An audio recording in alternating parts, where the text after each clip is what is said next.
Bismillahirrahmanirrahim. Assalamualaikum warahmatullahi wabarakatuh. Sebelumnya perkenalkan, kami dari kelompok 4 yang beranggotakan 4 orang. Yang pertama Febriana saya sendiri, yang kedua Lisa Solikhatin Sumantri, yang ketiga Siti Aprianti, dan yang terakhir Dodi Priyansah. Baik, untuk pembahasan materi kali ini, kami membahas materi kami yang berjudul haramnya menjual barang yang telah terjual. Dalam pemaparan materi kali ini, kami membahas kurang lebihnya 6 bahasan, yang mana pembahasan pertama akan dibahas oleh saya sendiri, Febriana. Kemudian, untuk pembahasan selanjutnya akan diteruskan oleh rekan-rekan saya. Baik, langsung saja ke materi yang pertama, yaitu tentang pengertian jual beli. Jual beli menurut bahasa adalah menukar sesuatu dengan sesuatu, atau memiliki suatu harta dengan harta. Secara syariah, jual beli didefinisikan sebagai pertukaran suatu yang berharga dengan sesuatu yang berharga sebagai proses kepemilikan yang didasari saling ridho. Kata jual beli yang dalam bahasa Arab diistilahkan dengan bai dan syira dapat digunakan secara timbal balik. Keduanya merupakan kata sinonim di antara pengertian yang kontradiktif. Baik, untuk pembahasannya selanjutnya akan dilanjutkan oleh rekan saya, yaitu Lisa Solikhatin Sumantri. Bismillahirrahmanirrahim. Assalamualaikum warahmatullahi wabarakatuh. Perkenalkan, nama saya Lisa Solikhatin Sumantri. Di sini saya akan melanjutkan materi yang sebelumnya telah dipaparkan oleh rekan saya, Febriana. Materi yang kedua, hadis tentang jual beli dan kajian linguistiknya. Berikut adalah hadis yang berbicara mengenai larangan menjual barang yang sudah dijual. Bismillahirrahmanirrahim. Hadasana Ismailu qala hadasani Maliku an Nafi'in an Abdillahi bin Umar radhiyallahu anhuma ana Rasulullah sallallahu alaihi wasallam qala yabi'u ba'dukum ala bai'ahihi, yang artinya berkata kepada kami Ismail, dia berkata kepadaku Malik dari Nafi dari Abdullah bin Umar, semoga Allah meridhoi, bersabda, janganlah seseorang di antara kalian menjual di atas penjualan saudaranya. Dalam kajian linguistik pada hadis tersebut, penulis berusaha menjelaskan kaidah lugawiyah atau prosedur-prosedur gramatikal kebahasaan secara singkat, terutama yang berkaitan langsung dengan matan hadis yang lebih ditekankan mengenai makna kata yabi'un. Materi yang selanjutnya yaitu kandungan hadis. Yang pertama, larangan menjual barang yang masih dalam proses transaksi dengan orang lain. Di antara bentuk menjual sesuatu dalam transaksi orang lain, misalnya ada dua orang yang berjual beli dan sepakat pada satu harga tertentu. Lalu datang penjual lain dan menawarkan barangnya kepada pembeli dengan harga lebih murah, atau menawarkan kepada si pembeli barang lain yang berkualitas lebih baik dengan harga sama atau bahkan lebih murah. Tidak ada perbedaan pendapat di kalangan ulama bahwa itu adalah perbuatan dosa bila prakteknya demikian. Hal ini dikarenakan dapat menyebabkan ketidaksenangan orang lain dan menzoliminya. Bentuk yang lain misalnya seperti yang diriwayatkan oleh Ibnu Umar dari sabda Rasulullah, tidak sah menjual sesuatu dalam transaksi orang lain. Diriwayatkan oleh Al-Bukhari dan Muslim. Dalam riwayat Muslim disebutkan, janganlah seseorang melakukan transaksi penjualan dalam transaksi orang lain, dan janganlah seseorang meminang wanita yang masih dipinang oleh orang lain kecuali bila mendapatkan izin dari pelaku transaksi atau peminang pertama. Sementara dalam riwayat An-Nasai disebutkan, janganlah seseorang menjual dalam transaksi orang lain sehingga ia membelinya atau meninggalkan transaksi tersebut. Dengan alasan itulah mayoritas ulama memilih pendapat haramnya bentuk jual beli semacam itu, bahkan menganggapnya sebagai kemaksiatan. Parameter keharaman bentuk-bentuk jual beli di atas adalah karena transaksi tersebut terjadi sebelum terlaksananya transaksi pertama. Kalau transaksi kedua terjadi setelah terlaksananya transaksi pertama, sementara si pembeli tidak mengikuti membatalkan transaksi tersebut, tidak ada larangan dalam hal ini. karena masalah tersebut tidak menimbulkan unsur menyakiti. Adapun jika transaksi jual beli itu atas izin penjual pertama, maka jika penjual pertama mengizinkannya tidak menjadi masalah, karena Nabi Muhammad SAW pernah mengatakan, kecuali bila penjual pertama atau peminang pertama mengizinkannya. Kemudian kandungan hadis yang kedua, larangan menawar barang yang sedang ditawar orang lain. Adapun menawar barang yang masih ditawar orang lain, yakni seperti dua pihak yang melakukan transaksi jual beli, lalu sama-sama sepakat pada satu harga tertentu. Lalu datang pembeli lain yang menawar barang yang menjadi objek transaksi mereka dengan harga lebih mahal atau dengan harga yang sama. Hanya saja karena ia orang yang berkedudukan, maka si penjual lebih cenderung menjual kepada orang itu. Karena melihat kedudukan orang tersebut, maka hal ini pun dilarang. Namun, jika kedua orang itu saling tawar-menawar, lalu terlihat indikasi bahwa keduanya tidak bisa menyepakati harga, tidak diharamkan untuk menawar barang transaksi mereka. Jika belum kelihatan apakah mereka telah memiliki kesepakatan harga atau tidak. Penawaran dari pihak pembeli lain untuk sementara ditahan atau tidak boleh dilakukan. Bahkan menurut kalangan Hanabilah, perlu dibuktikan terlebih dahulu adanya kesepakatan di antara mereka, agar semua pihak merasa tidak dirugikan. Baik, sekian materi yang dapat saya sampaikan. Materi yang selanjutnya akan dipaparkan oleh rekan saya, Siti Aprianti. Kepada Siti, saya persilahkan.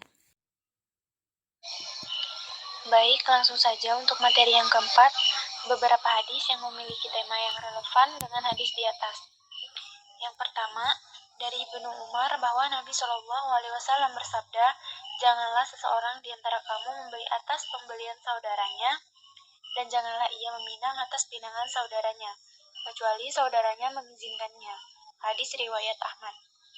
Yang kedua, dan bagi Nasai dikatakan, janganlah salah seorang di antara kamu menawar atas tawaran saudaranya, sampai ia membeli atau meninggalkannya. Yang ketiga, dan dari Abu Hurairah radhiyallahu anha bahwa Nabi SAW bersabda, janganlah seseorang meminang atas pinangan saudaranya, dan tidak boleh menawar atas tawaran saudaranya. Hadis riwayat Ahmad, Bukhari, dan Muslim. Yang keempat, dan dalam salah satu lafal dikatakan, tidak boleh seseorang membeli atas pembelian saudaranya, dan tidak boleh meminang atas pinangan saudaranya. Hadis riwayat Ahmad, Bukhari, dan Muslim. Yang kelima, dari Abu Hurairah radhiyallahu anha, ia berkata, Rasulullah SAW melarang orang kota menjual kepada orang desa, dan janganlah melakukan jual beli dengan membujuk, janganlah seseorang menjual atas jualan saudaranya, janganlah meminang wanita yang masih dalam pinangan saudaranya, dan janganlah seseorang perempuan meminta diceraikan saudaranya, agar ia menjadi gantinya. Hadis riwayat Bukhari dan Muslim. Menurut riwayat Muslim, janganlah orang Muslim menawar atas tawaran saudaranya. Baik, di sini saya Dodi Priansah akan melanjutkan pembacaan materi dari Siti Aprianti. Materi yang kelima yaitu kajian konspiratif. Mencari landasan dari ayat Al-Quran yang relevan tentang praktik larangan menjual barang yang sudah dijual secara jelas memang tidak ada. Akan tetapi Al-Quran sebagai sumber utama ajaran Islam tentunya memberikan nilai-nilai prinsipil untuk mengenali perilaku-perilaku yang bertentangan dengan ajaran Islam. Dalil-dalil Al-Quran yang bisa dikorelasikan dan hadis tentang larangan menjual barang yang sudah dijual adalah sebagai berikut. Yang pertama, firman Allah Subhanahu wa taala di dalam surah An-Nisa ayat 29. Wahai orang-orang yang beriman, janganlah kamu saling memakan harta sesamamu dengan jalan yang batil atau tidak benar, kecuali dalam perdagangan yang berlaku atas dasar suka sama suka di antara kamu. Dan janganlah kamu membunuh dirimu, sungguh Allah Maha Penyayang kepadamu. Dalam ayat di atas, Allah Subhanahu wa taala memerintahkan kepada orang-orang yang beriman agar tidak memakan harta sesama mereka dengan jalan yang batil, terkecuali harta yang didapat dengan jalan perniagaan yang berlaku dengan suka sama suka di antara mereka. Dan pada ayat di atas, Allah Subhanahu wa taala juga melarang untuk melakukan perbuatan bunuh diri, dikarenakan Allah Subhanahu wa taala adalah zat yang Maha Penyayang kepada mereka. Kata yang bisa digarisbawahi dalam memahami ayat ini agar memiliki korelasi tentang larangan menjual barang yang sudah dijual adalah kata batil. Pada ayat ini penyebutan terma al-batil diletakkan sebagai lawan dari perniagaan yang dilakukan dengan saling kerelaan dan tanpa ada pihak yang dirugikan. Dalam konteksnya, ayat ini dilanjutkan dengan ayat yang menjelaskan bahwa yang berbuat kebatilan adalah telah melanggar hak dan berbuat aniaya. Dalam surah Al-Baqarah ayat 205, dan apabila dia berpaling dari engkau, dia berusaha untuk berbuat kerusakan di bumi serta merusak tanaman-tanaman dan ternak, sedang Allah tidak menyukai kerusakan.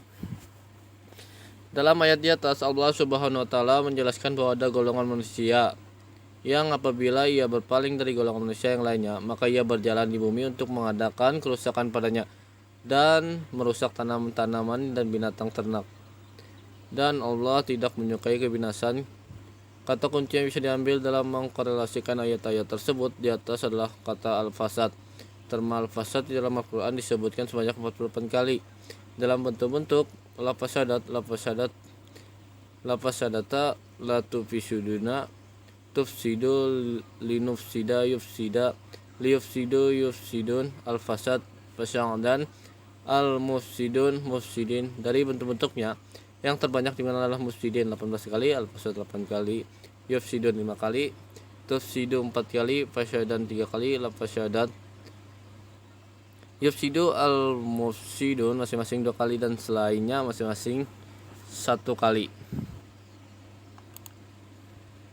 Yang materi ke-6, relevansi hadis di atas dengan praktek muamalat contemporary atau meneropong kandungan hadis tentang hukum lelang dan tender. Lelang atau action menurut pengertian transaksi muamalat kontemporer dikenal sebagai bentuk penjualan barang di depan umum kepada penawar tertinggi. Lelang dapat berupa penawaran barang tertentu kepada penawar yang pada mulanya membuka lelang dengan harga yang rendah, kemudian semakin naik sampai akhirnya diberikan kepada calon pembeli dengan harga tertinggi sebagaimana lelang ala Belanda Dutch auction dan disebut lelang naik. Di samping itu, lelang juga dapat berupa penawaran barang pada mulanya membuka lelang dengan harga tinggi, kemudian semakin menurun sampai akhirnya diberikan kepada calon pembeli dengan tawaran tertinggi yang disepakati penjual melalui juru lelang atau auksioner. Sebagai kuasa si penjual untuk melakukan lelang,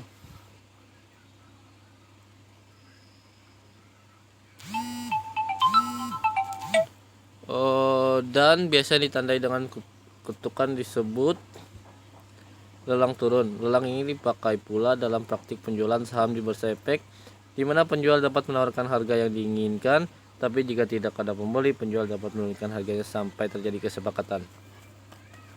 Menurut ketentuan yang berlaku di pasar lelang, auction market, yaitu suatu pasar terorganisir di mana yang menyesuaikan diri secara terus-menerus terhadap penawaran dan permintaan serta biasanya dengan barang dagangan standar.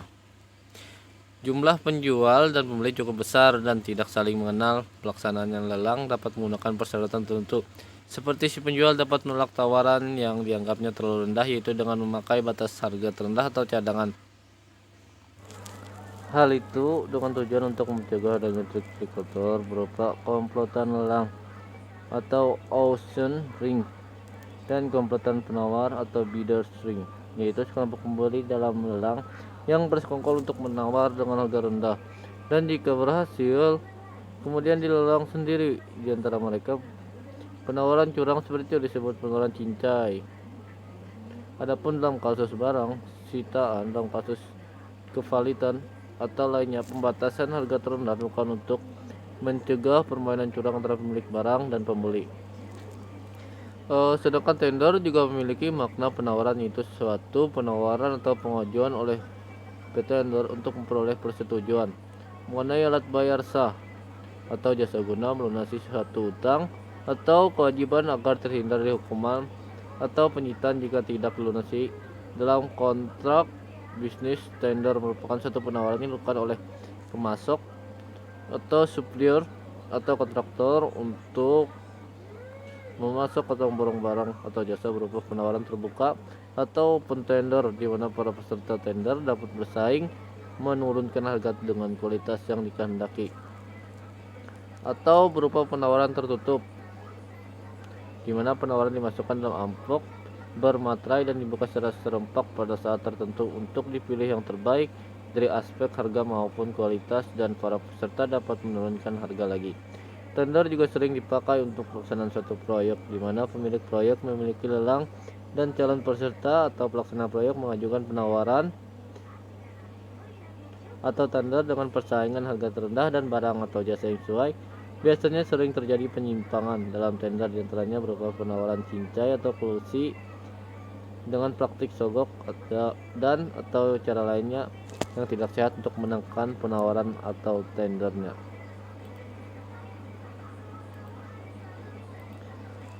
Pada prinsipnya, syariah Islam membolehkan jual beli barang atau jasa yang halal dengan cara lelang yang dalam fikih disebut sebagai akad bai,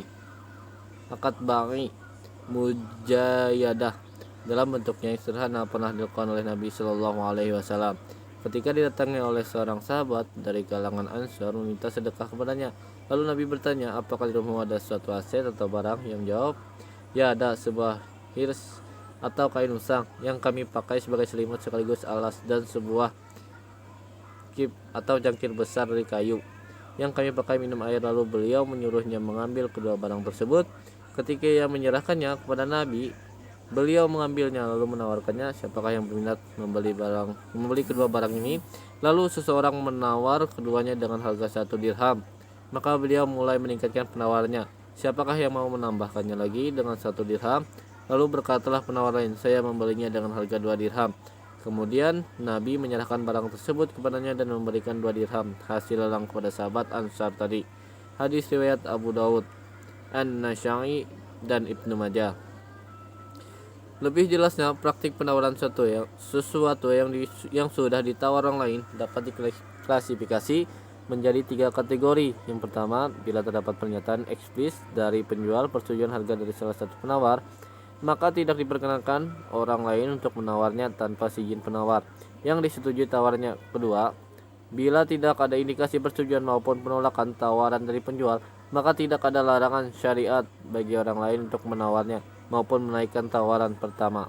Sebagaimana analogi hadis Fatimah binti Qais ketika melaporkan kepada Nabi bahwa Muawiyah dan Abu Jam telah meminangnya, maka karena tidak ada indikasi persetujuan darinya terhadap pinangan tersebut, beliau menawarkan padanya untuk menikah dengan Utsman bin Daid. Ketiga,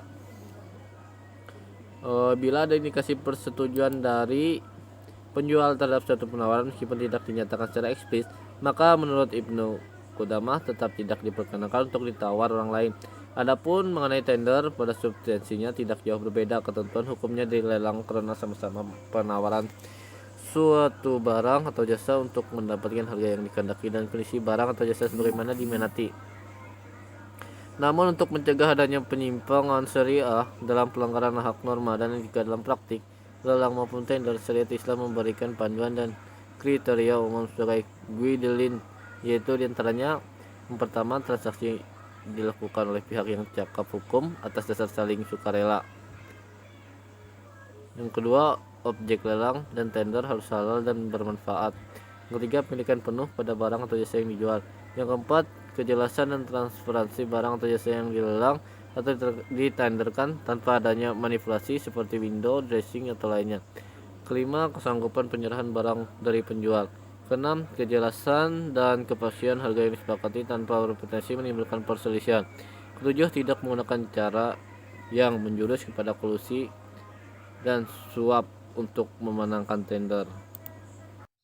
Baik, dari hasil pemaparan materi kami yang pertama hingga yang terakhir dapat ditarik beberapa kesimpulan, yaitu yang pertama, dari eksplorasi tentang hadis larangan menjual barang yang sudah dijual.